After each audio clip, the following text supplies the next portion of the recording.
Dawn of Dragons, Season 2, Episode 5, City of the Great Forge.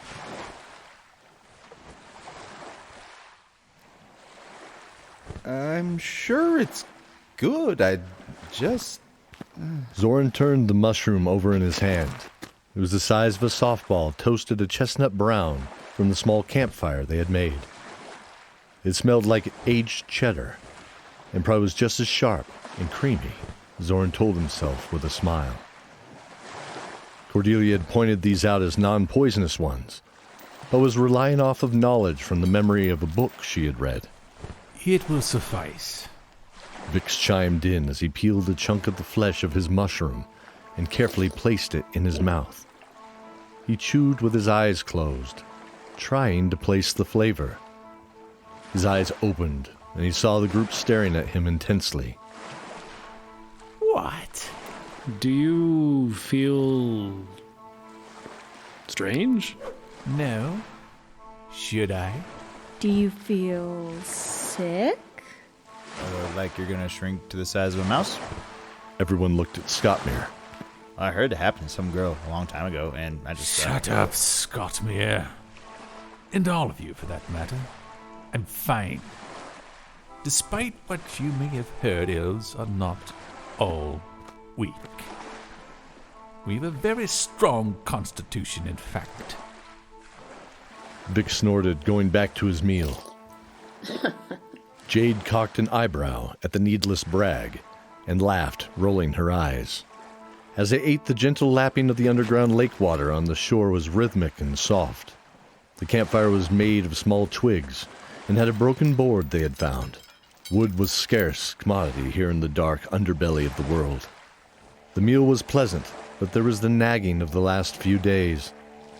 When ZORIN had returned to the waterfront of the lake, they had found evidence of a fight that someone was dragged away from.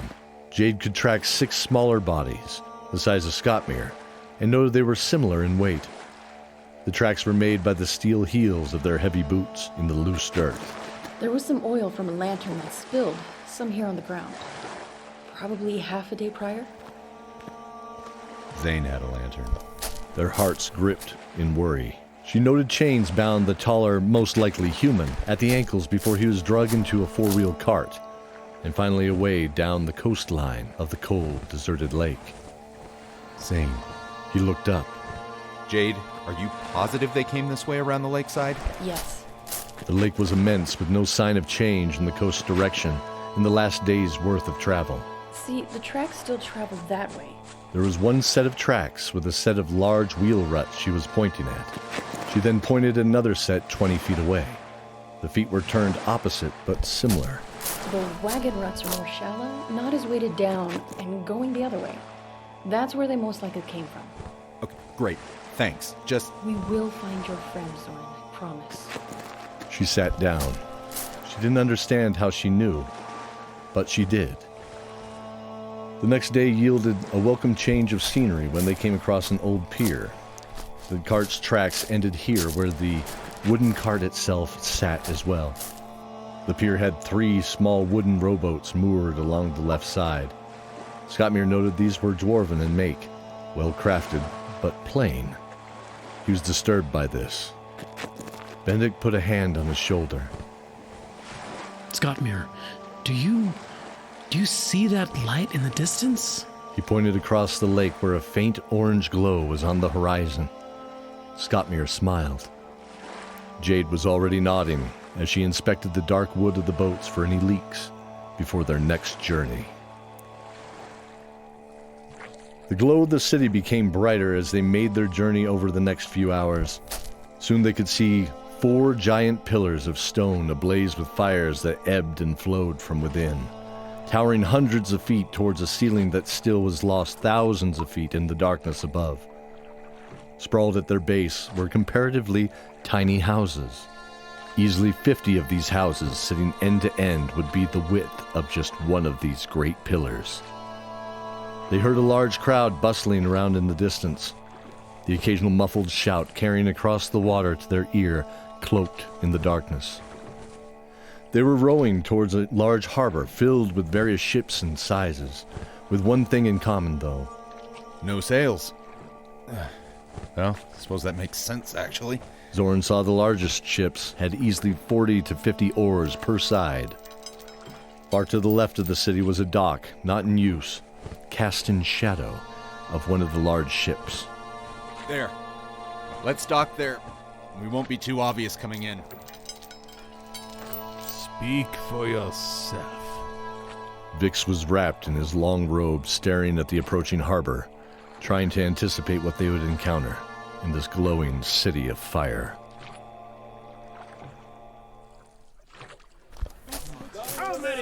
Cordelia grunted as a thick-bodied sailor pushed past. They had soon noticed all different shapes and sizes on inhabitants that were here in this lively port city. I've seen easily 10 or so of these cities on the surface. I never imagined one underground. SKOTMIR looked curious.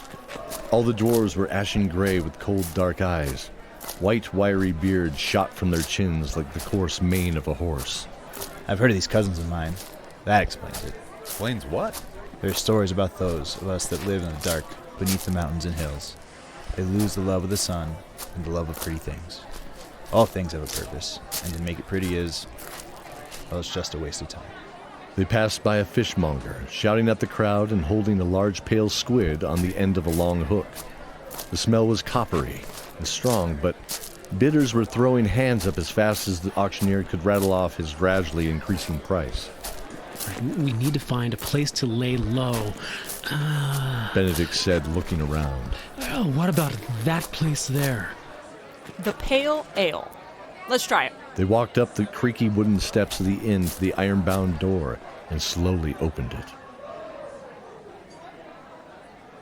They walked into what appeared to be a small tavern. 3 round tables stood empty, and 8 bar stools were lined up at a clean and oiled deep mahogany bar. The welcome smell of a meaty stew and potatoes wafted to their noses. Hi. A grunting voice came from the bar as a bald gray head stood up, with a white beard hanging straight down, the hair almost making a perfect triangle at the end against his black muslin apron. Step up, what'll it be? They looked at each other. They had no coin or weapon. They had been hiding and avoiding every creature of the darkness with only a flint and steel and a dagger found at the raided campsite.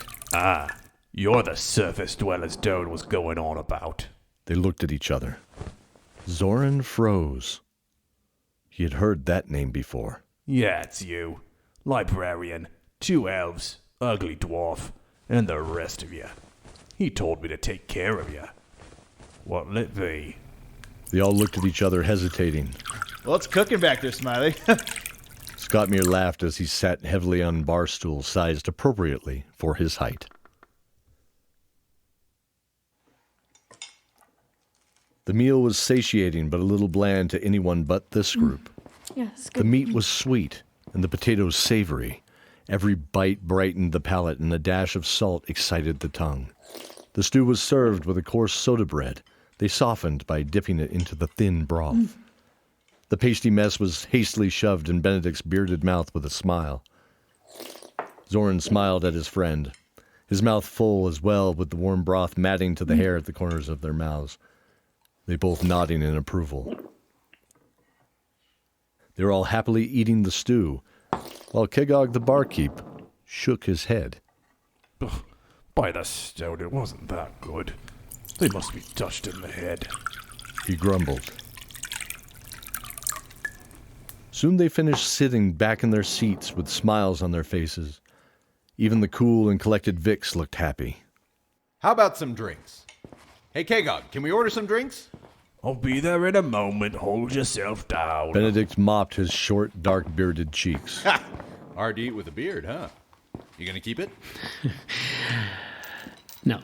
The next thing I'm dreaming of is a bath and a shave. I'm dreaming of a bed. That'll come soon enough. Now what'll it be? Ale for me. And for I. I'll take... BENEDICT paused, trying to picture a cow in this underground landscape. He shuddered. Just... water will be fine. And I'll have a mead. I'll take that mead. Thank you. I would like a red wine, please. Sophie looked to Jade, who sat there thinking. Jade, what would you like to drink? I would like a red wine as well. That sounds good. Sophie smiled at the memory of sharing a glass of wine with another elven friend, what seemed ages ago in Port Lafort. Benedict followed the bartender back to the bar. Excuse me, Kegard, we are looking for a friend of ours. Toad told me. The boy called Zane who went looking for ye. He gripped 3 tankards under a large keg as the bitter liquid poured slowly, building a white frothy cap on top. If he was taken back to this town, he wouldn't be in a tavern, I'll tell you that much. He'd be in the slave market if he's not sold by now. Oh no. A slave market? Benedict was stunned. Only the cruel and evil had slaves. There were servants and workers of all types back in Port Lafort, but never slaves. Kegard continued. Alright, the market opens in 12 hours. An hour after that is the auction. If I were you, I'd be there for the whole thing. Don't said to take care of your every cost, but I don't know where you'll get the money. You can charge the cost back here for him to settle if you... He paused in thought for a moment. Then he shook his head to clear it. What was I? Oh yeah. You were supposed to get this. He set the tin tankards down and reached under the bar, handing Benedict a heavy sack of coins. From Dode. He turned back to his work and mumbled. Just remember, all things must be paid back to him. He always makes sure of it. Oh, this is your room. Keep it quiet and don't disturb any of my other guests. Cordelia found it interesting that she hadn't seen any other guests, but nodded in agreement. Rest well. Silently, they all moved into the room. Their eyes opened up wide. The room had a bed for each one of them. There was a smell unfamiliar, but not unlike chamomile and lavender tea with cream and honey. The temperature was warm, but not too hot, almost cozy amongst the tobacco-brown walls and gray slate furnishings. Polished brass shone in accents throughout the room. A doorway led to a separate hall entitled Bathhouse. Benedict smiled as he walked towards it, unfastening his armor for the first time since entering this world beneath worlds. It groaned as much as he did as the pieces dropped to the floor outside the doorway. He noted it seemed the only entrance was through the rooms, meaning only patrons had access. He was no stranger to defending himself or others with nothing but his fists. He was willing to take the risk, but there was a security found in this. Approaching the doorway, there was a soft steam that wafted from the hallway when he opened the door to the bathhouse. He saw a small lump of soap, a bowl and a small razor on the tray by the door next to a pile of large towels.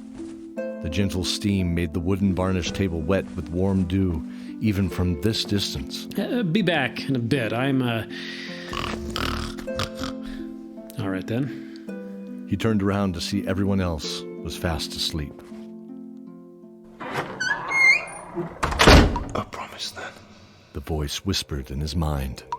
He sat in the dark alone. He could feel the cold, smooth stone beneath him. It felt like an eternity since he had last seen the light outside the cell. The musty smell of stagnant water no longer burned his nose. He almost feared any light that would come in at this point. The chains around his wrists bit as he rubbed a cheek. 2 souls. For the price of 1. 2 icy blue eyes seemed to glow in the darkness before him. Yes. 2 for 1.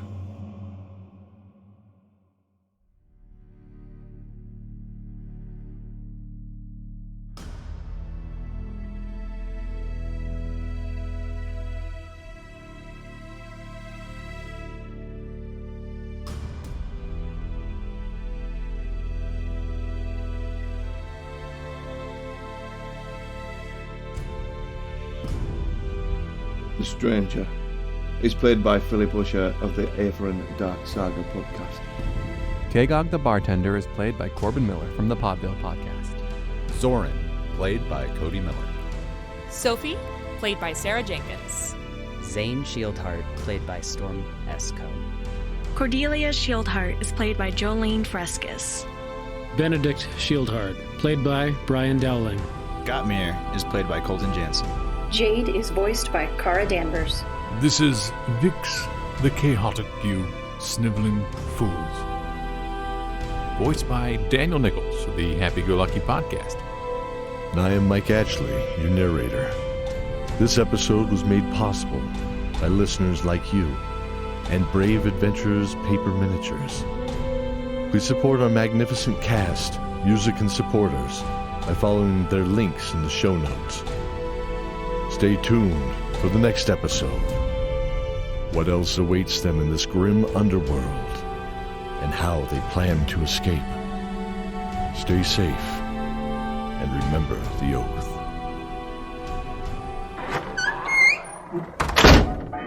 It's Podville, the family-friendly variety show. I'm your host, Corbin. And I'm your hostess, Julie. Every other Friday, we and our 4 kids bring you a show packed with silly games, outrageous vintage ads, wild stories, and catchy original songs. Find us at podville.com. That's PAUDEVILLE.com. Or subscribe wherever fine pods are casted. Are you ready for me to stop talking? Always.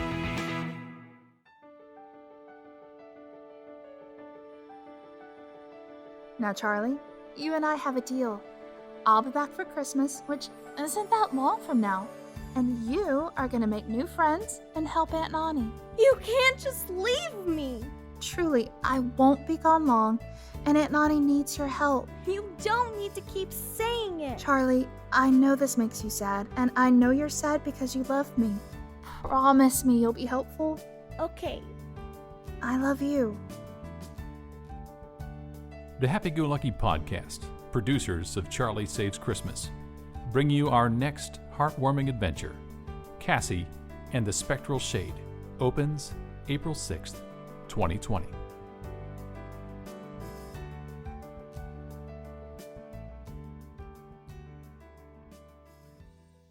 Ho there, stranger! I have a question for you, if I may be so bold. Do you love fantasy? With its heroes of goodness and knights of daring do? Hearty dwarves and mystical elves, incredible dragons who rule the skies and breathe fire. Maidens so fair, they make the gods themselves weep at their beauty. You do? Well, never mind, then off you go.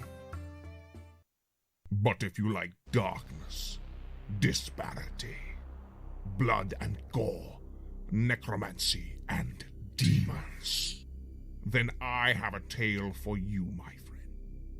For in the world of Aetheran, there is but a glimmer of light amongst the coming shadow. The eternal darkness is spreading its influence from the world beyond, seeking to wash over the land like a dark tide. All is doomed. But there is still hope. A candle burns within the gloom for those that seek to walk within the light. The Knights of the Argent Order, warriors and wielders of magic, trained solely in the arts of demonic eradication. These brave few will battle to the last in hopes of securing a future for all mankind. Be steadfast, be stoic, remain vigilant, for here death awaits all in the world of Aetheran. Available on all podcasting platforms, including Apple Podcasts, Stitcher, Castbox, and Spotify. Search Dark Saga Aetheran to subscribe now.